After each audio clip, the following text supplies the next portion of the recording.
Hello साथीहरु नमस्ते। म फेरि आज मेरो नुमा रेसिपी लिएर आइसकेको छु र आज चाहिँ मैले मेरो नुमा रेसिपीमा के पकाउन गइरहेको छु भनेर हजुरले सोचिरहनु भएको छ भने चाहिँ साथीहरु आज चाहिँ मैले स्पारोगसको रेसिपी लिएर आएको छु। मैले चाहिँ स्पारोगसको सब्जी बनाउँदाखेरि कसरी बनाउँछु भनेर हजुरलाई देखाउन गइरहेको छु।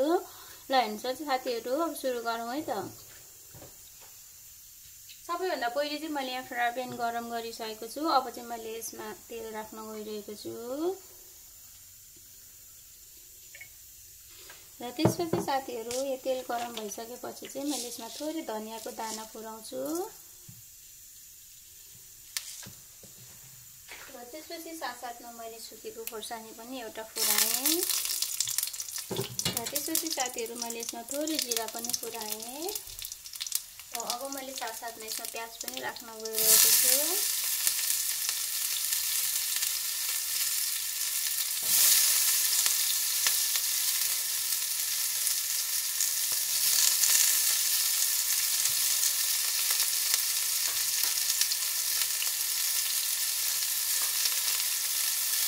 साथीहरु अब चाहिँ मसला मजाले चलाउँछु।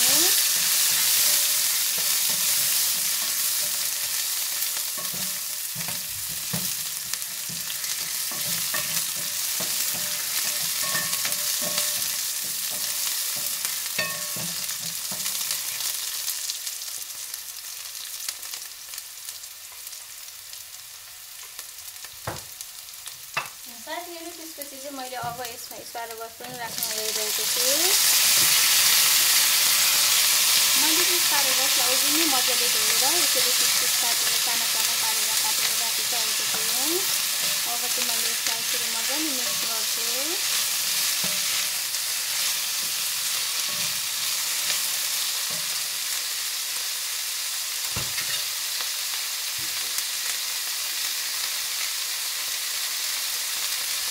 हुन्छ साथीहरु, यसलाई चाहिँ मजाले चलाउनु अब।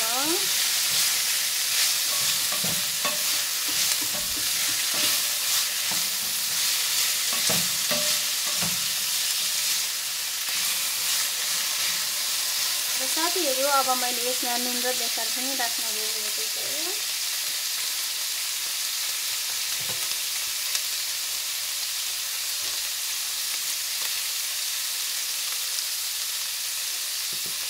त्यसपछि मैले नुन पनि राख्न गएको छु। नुन चाहिँ हजुरले स्वाद अनुसार राख्न सक्नुहुन्छ।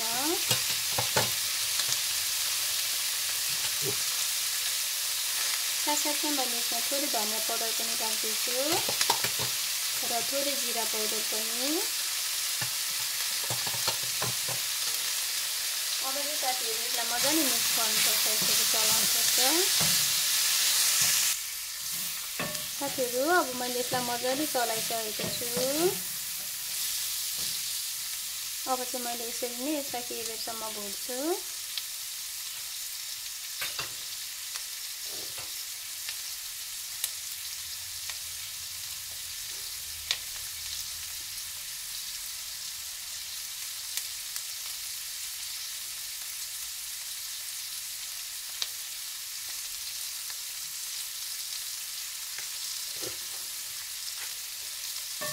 यसलाई चाहिँ बेला बेला चलाइरहनुपर्छ साथीहरु, नभए यो साइडमा टाँसिन सक्छ।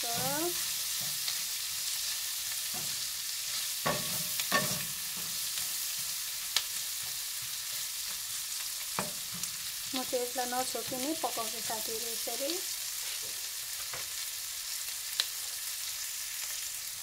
ल हुन्छ साथीहरु, स्पारोगस चाहिँ भुटिएर यतिको भइसकेको छ। अब मैले यसमा चाहिँ टमाटर राख्छु।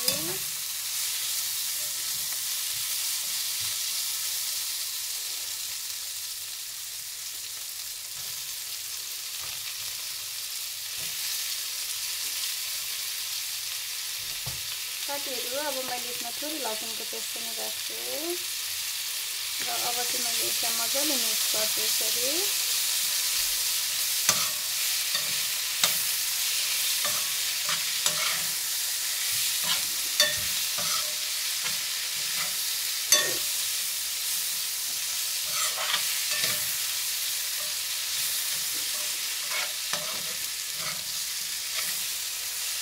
हजुरहरूले एस्पारागसको सब्जी ट्राई गर्नुभएको छ कि छैन त साथीहरू? यदि हजुरहरूले एस्पारागसको सब्जी ट्राई गर्नुभएको छैन, यदि एस्पारागसको सब्जी खान चाहनुहुन्छ भने हजुरहरूले मेरो नयाँ रेसिपीलाई फलो गरेर यसरी नै मिठो सब्जी बनाएर खान सक्नुहुनेछ एस्पारागसको।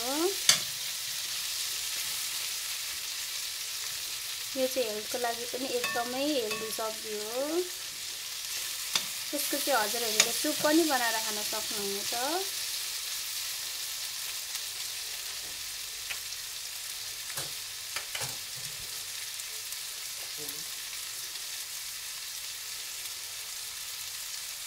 ल हेर्नु साथीहरू, अब चाहिँ मेरो यो एस्पारागसको सब्जी बनेर रेडी भइसकेको छ। अब चाहिँ मैले यसमा थोरै हरियो धनिया राख्न गइरहेको छु। हेर्दा पनि कस्तो मिठो देखिएको छ हेर्नु साथीहरू। हेर्दा जति मिठो छ खाँदा पनि उति नै मिठो हुन्छ। अब मैले यसमा थोरै हरियो धनिया राख्दैछु। त्यसपछि मैले यसलाई मजाले मिक्स गर्छु।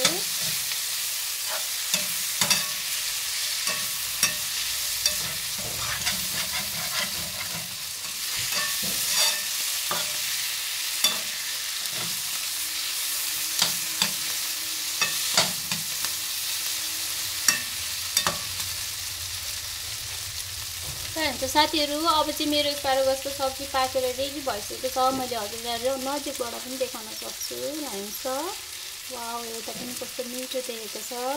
यदि हजुरलाई पनि मनपर्छ भने हजुरले मेरो रेसिपीलाई फलो गरेर यसरी नै बनाएर खान सक्नुहुनेछ है त। ल साथीहरू, thank you so much for watching my video. Bye by.